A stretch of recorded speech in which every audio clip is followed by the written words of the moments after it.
Stan, obviously the team's been announced, 5 changes, and I suppose in a way after last week there had to be, didn't there? Yeah, we have changed on a number of fronts. Expectation was that after the result to tell on Friday night, we needed to shake things up a little bit. And how big was the call at both half-back positions, actually, where Ryan Mills and Dan Robson have got the nods?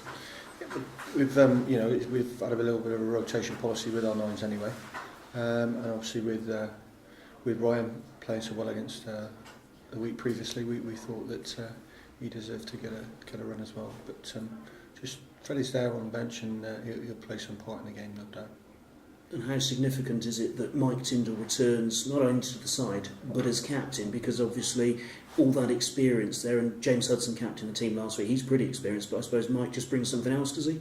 Yeah, Mike's a player that's been around the block, and has seen most things in the professional game, and obviously that level of experience with the young side that we've got is invaluable.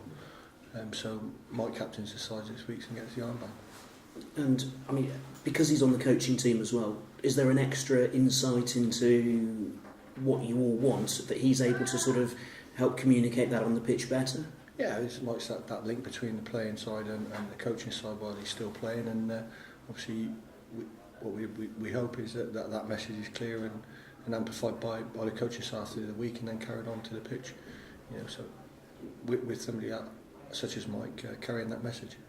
And he's a cool enough customer to deal with all the responsibilities. You have like 3 different roles and playing slightly out of position. Yeah, that's not something that phases him.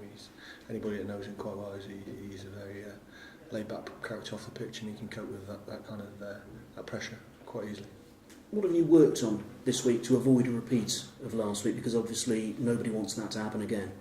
No, we've looked at where we're going and where we're going to play. Welford Road's a very difficult environment to go and play. They've always been very successful at home, and they bring a physicality and intensity.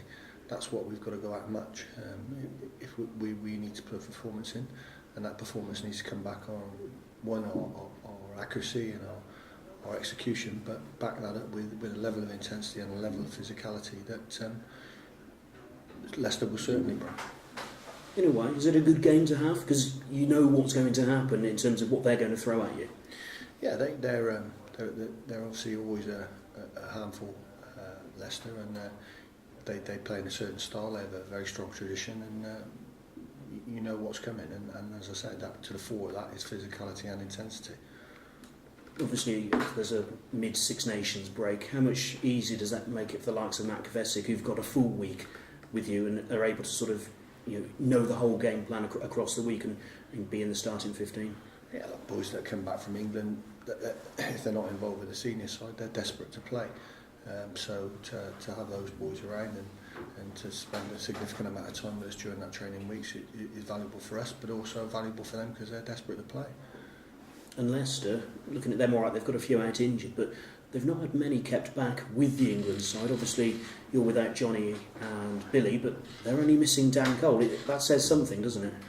Yeah, that's they'll no doubt get their fringe players released back, and whether they play them or not is their call. But whatever side they put out, they've got a good strength and depth, and I know they've got some injuries, but the players filling in below that first strike line are very strong players as well. So, Leicester field strong sides, regardless of what availability they've got for England.